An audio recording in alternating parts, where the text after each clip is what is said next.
کی تعداد میں لوگ آپ پر ٹوٹ پڑے. آپ کو جب گرانے لگے اپنے چچا جان کو پکارا. ظالموں نے آپ کا مقدس لاشا زمین پر پھینک دیا. امام عالی مقام بھتیجے کی آواز سن کر گئے تو دیکھا کہ سر جسم سے جدا ہو چکا. امام نے جو کہا شاعر ترجمانی کرتا ہے: ہائے جنت کو تم بھی سدھارے میرے بھائی کے فرزند قاسم. ہائے جنت کو تم بھی سدھارے میرے بھائی کے فرزند قاسم. امام عالی مقام جو کچھ کہہ رہے ہیں یہ شاعر کے الفاظ ہیں، ان کے الفاظ کی ترجمانی. ہائے جنت کو تم بھی سدھارے میرے بھائی کے فرزند قاسم. داغ فرقت ہے دل پر ہمارے میرے بھائی کے فرزند قاسم. کاش تم ساتھ میرے نہ آتے ہو کہ رخصت نہ میدان کو جاتے. بھوکے پیاسے نہ میدان کو جاتے میرے بھائی کے فرزند قاسم. یاد کس کس کی دل سے بھلاؤں ہائے کس کس کی لاشیں اٹھاؤں. کس کو اپنی کہانی سناؤں میرے بھائی کے فرزند قاسم. بے سر لاشا اٹھایا خیموں کے پاس لا کے رکھا. بیویوں نے سکینہ کے سر پر ہاتھ رکھا. آپس میں تعزیت کرنے لگی، ایک دوسرے کو تسلی دینے لگی. امام کے سامنے ایک اور دل ہلا دینے والا منظر. سیدہ زینب اپنے مہر و ماں، اپنے چاند سورج، اپنے بیٹوں کو لیے کھڑی ہے. بھیا یہ بھی ماموں پر قربان ہونا چاہتے ہیں، انہیں بھی میدان کی طرف رخصت کرو. فرمایا میں کن آنکھوں سے ان کے پھول جیسے جسم میں تیر پیوست ہوتے دیکھوں گا. یہ بچے ماموں کے ساتھ اس لیے نہیں آئے تھے کہ جان قربان کرنے کی اجازت مانگیں گے، یہ تو ماموں کے ساتھ آئے تھے کہ ماموں مریدوں کے ہاں جا رہے ہیں. میری بہن مجھ پر صدموں کے پہاڑ نہ توڑو. سیدہ زینب کہہ رہی تھی بھیا کل میری ماں فاطمہ زہرا نے پوچھا کہ جب حسین کی بارگاہ میں سروں کے نذرانے پیش ہو رہے تھے تو نے کیا پیش کیا؟ کاش ہمیں اجازت ہوتی، تمہاری بہن تم پر جان قربان کرتی. یہ میرے دو ہی فرزند ہیں، اگر تم نے قبول نہ کیے بہن کا دل ٹوٹ جائے گا. امام نے محمد و عون کو بھی سینے سے لگایا، میدان کی طرف رخصت کیا. یہ بچے اپنا تعارف کرا رہے ہیں. دادا ہے شہنشاہ دو عالم کا مددگار، سردار جہاں فخر عرب جعفر طیار. وہ شق طراز علم احمد مختار، آلودہ رہی خون میں جس شیر کی تلوار. ہاتھوں کے عوض حق سے سرے دست لیے ہیں، اللہ نے پر ان کو زمرد کے دیے ہیں. میرے آقا مدینہ منورہ میں تشریف فرما آسمان کی طرف منہ کر کے فرمایا وعلیکم السلام ورحمت اللہ وبرکاتہ. صحابہ نے عرض کی حضور کس نے سلام کیا تھا؟ فرمایا میرا چچا زاد بھائی جعفر طیار، جنگ میں ان کے دونوں بازو کاٹ دیے تھے، اللہ نے ان کو پر دیے ہیں فرشتوں کے ساتھ پرواز کرتے. فرمایا وہ جا رہا تھا، اس نے سلام کیا، اس کو جواب دیا. وہ ان بچوں کا دادا ہے حضرت جعفر طیار. سنو اب نانا کون ہے؟ نانا اسد اللہ مددگار دو عالم، دیندار نمودار جہاں دار دو عالم. سلطان ولایت و اسرار دو عالم، سرتاج فلک جبہ و دستار دو عالم۔ تم یہ نہ سمجھنا کہ ید اللہ نہیں ہے، ہم شیر تو ہیں گر اسد اللہ نہیں ہیں۔ میدان میں گئے، حالانکہ عمریں کم تھی، چھوٹی تھی، مگر شیر خدا کے نواسوں نے، جعفر طیار کے پوتوں نے ثابت کر دیا کہ ہماری رگوں میں کس کا خون ہے۔ انہوں نے جوش و جذبے اور جواں مردی کا مظاہرہ کیا، مگر کب تک مقابلہ کرتے؟ وہ ظالم ان پر بھی تیروں کا می برسا رہے ہیں، یہ جام شہادت نوش کر گئے۔ لاشوں کے قریب آ کے شہ امت نے پکارا، اے بھان جو موجود ہے ماموں یہ تمہارا۔ اے شیر جوانوں مجھے الفت تھی تمہیں سے، اے تشنہ دہانوں مجھے ہمت تھی تمہیں سے۔ ہاتھوں کو اٹھا کے ذرا بات تو کر لو، سینے سے لگو اٹھو ملاقات تو کر لو۔ ماموں سے عجب وقت میں منہ موڑ رہے ہو، کن آنکھوں سے دیکھوں میں کہ دم توڑ رہے ہو۔ امام نے دونوں بھانجوں کے مقدس لاشیں اٹھائے، خیموں کے پاس لا کے رکھ دیا، فرمایا لو زینب بہن تمہارا ہدیہ بھی قبول ہو گیا۔ سیدہ زینب بچوں سے لپٹ گئی، کتنے اچھے ہو، ماموں پر نثار ہوئے ہو۔ امام نے ان کا ہاتھ پکڑا، خیموں میں لے گئے۔ حضرت سیدہ شہر بانو اور حضرت رباب نے کہا پانی نہیں ہے، ہم تو گزارا کر رہے ہیں، مگر ان بچوں کا رونا تڑپنا دیکھا نہیں جاتا۔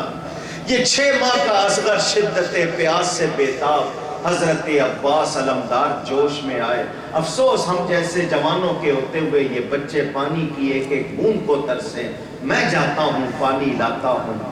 سنیں، لوگ کہتے ہیں امام اولیاء کے سردار ہیں، کوئی شبہ نہیں، ولایت ان کے گھر سے ملتی ہے، وہ اولیاء کے سردار، انہوں نے کوئی کرامت کیوں نہ دکھائی؟ پانی کیوں نہ مل گیا؟ دعا کرتے، بادل برستے، ٹھوکر مارتے، چشمے جاری ہوتے۔ قرآن میں ہے وَكَانَ حَقًّا عَلَيْنَا نَصْرُ الْمُؤْمِنِينَ، اللہ فرماتا ہے مومنوں کی مدد کرنا ہمارا ذمہ ہے۔ امام مومنوں کے سردار، ان کی مدد کیوں نہیں ہوئی؟ سنو، لوگ یہ سمجھتے ہیں شاید مدد یہ ہوتی کہ امام کو پانی مل جاتا، امام کہیں بھاگ نکلنے میں کامیاب ہو جاتے۔ یقیناً اللہ نے ان کی مدد کی اور اپنے وعدے کے مطابق کی۔ اللہ فرماتا ہے ان تنصروا اللہ ینصرکم ویثبت اقدامکم، تم اللہ کی مدد کرو اللہ تمہاری مدد کرے گا۔ اور اللہ کی مدد کیا ہے کہ وہ مشکل میں تمہیں ثابت قدمی عطا کرے گا۔ یہ ثابت قدمی، ارے ایسے حالات میں دل فیل ہو جاتے ہیں۔ اگر آپ کے گھر میں ایک میت رکھی ہو، دشمن سے صلح کرنے پر آپ مجبور ہو جاتے ہیں۔ امام کو دیکھیں، صبح خیمے بھرے ہوئے ہیں، اب خالی ہو رہے ہیں، اس کے باوجود وہ ثابت قدم ہیں۔ یہ اللہ کی مدد نہیں ہے تو اور کیا ہے؟ عورتیں تو ویسے ہی بہت نرم دل ہوتی ہیں، ان کے تو کلیجے پھٹ جاتے ہیں، وہ کیسے صبر والی تھی، یہ ان کو صبر ملنا اللہ کی مدد تھی۔ میرے دوستوں اور بزرگوں، حضرت عباس نے مشکیزہ کاندھے پہ چڑھایا، لیدر بیگ جس کو آپ کہہ لیں، وہ پانی کا مشک جس کو کہتے ہیں، اور دائیں ہاتھ میں تلوار لی، بجائے میدان کی طرف جانے کے نہر فرات پر چلے۔ 4000 افراد وہاں متعین۔ ابن سعد نے کہا دیکھو یہ پانی نہ لینے پائے۔ حضرت عباس نے مشکیزہ بھرا، سامنے آئے، یہ علی کے جوان بیٹے ہیں، بہادر بیٹے ہیں مولا علی کے۔ فرمایا دیکھو اب ہمارے 2-4 رہ گئے ہیں، ہم پانی پی کر بھی تمہارا مقابلہ نہیں کر سکتے، ہمارے ساتھ چھوٹے چھوٹے بچے بھی ہیں، یہ پانی میں ان کے لیے۔ ابن سعد نے کہا نہیں، ظالموں نے گھیرا تنگ کیا، آپ نے تلوار نکال لی۔ حضرت علی کے بہادر بیٹے کا حملہ ان پر قہر خدا تھا، کسی کی ہمت نہیں کہ سامنے آئے۔ ایک ظالم نے پیچھے سے بزدلانہ کاروائی کر کے ان کے بازو پر وار کیا، دایاں بازو کٹا، مشکیزہ گرنے لگا، آپ نے بائیں کندھے پہ چڑھا لیا۔ اسی ہاتھ میں تلوار ہے، ایک ہاتھ کٹ چکا، انہوں نے دیکھا ان کا ایک ہاتھ کٹ چکا ہے، وہاں دوسرا وار کر کے دوسرا ہاتھ کاٹا، مشکیزہ گرنے لگا، کتابوں میں ہے آپ نے دانتوں میں دبا لیا، دانتوں میں اس کو پکڑ لیا، لیکن دونوں ہاتھ کٹ چکے، کس ہاتھ سے تلوار چلائے، کس ہاتھ سے سواری کی مہار کو پکڑے، انہوں نے گھیرا تنگ کیا، ایک ظالم نے تیر چلایا، وہ مشکیزے میں آ کر پیوست ہو گیا، پانی بکھر گیا، دانتوں کی گرفت ڈھیلی کر دی، فرمایا علی اصغر اپنے چچا کو معاف کر دینا، میں تمہاری پیاس نہ بجھا سکا، سکینہ بیٹی اپنے چچا کو معاف کر دینا۔ ظالموں نے آپ پر وار شروع کرنے، اتنی شدت سے شروع کیے، آپ نے اپنے بھائی کو پکارا، ناگاہ صدائی کہ آؤ میرے آقا، آخر ہوا عباس اٹھاؤ میرے آقا، سر کاٹتی ہے فوج بچاؤ میرے آقا، آؤ مجھے سینے سے لگاؤ میرے آقا، سن کر یہ صدا شاہ پکارے کئی باری، ہم شکل نبی دوڑو کمر ٹوٹی ہماری، چلائے گر کے لاش پر شبیر نامدار، بھائی تمہاری نرگسی آنکھوں پہ میں نثار، اس نرغے میں تھا، اس نرغے میں بھی تھا تمہیں بھائی کا انتظار، آنکھیں پھرا کے ڈھونڈتے ہو مجھ کو بار بار، شاید زبان بند ہے جو لب کھولتے نہیں، روتے ہوئے ہم آئے ہیں تو بولتے نہیں، بےتاب ہے حسین برادر جواب دو، اے میرے نوجوان میرے صفدر جواب دو، اب جاں بلب ہے سبت پیمبر جواب دو، اے نور چشم ساقی کوثر جواب دو، ہچکی کے ساتھ موت کا خنجر بھی چل گیا، سر گود میں دھرا رہا اور دم نکل گیا،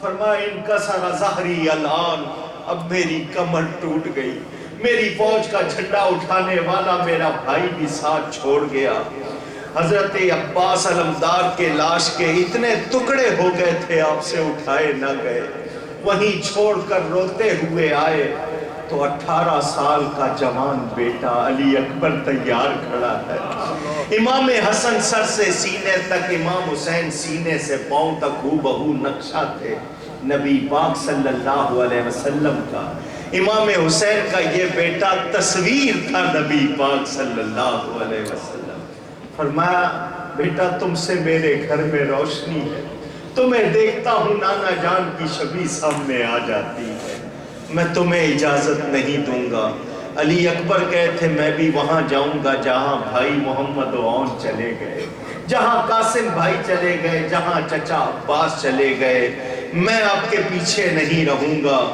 اکبر کی ہے یہ عرض کہ میدان کی رضا دو، رستہ مجھے فردوس کے جانے کا بتا دو، بابا میری الفت کو بس اب دل سے اٹھا دو، اماں سے بھی رخصت مجھے مرنے کی دلا دو، کٹوائے کا سر رن میں غلام آپ سے پہلے، زندہ ہے وہ بیٹا جو مرے باپ سے پہلے، دل شکستہ باپ نے ایک نظر جوان بیٹے کو دیکھا، فرمایا بیٹا کس بات کی اجازت دوں، داغ اولاد نہیں آہ اٹھایا جاتا، ایسا بیٹا نہیں ہاتھوں سے گوایا جاتا، درد وہ ہے کہ زباں پر نہیں لایا جاتا، زخم وہ ہے کہ جگر پر نہیں کھایا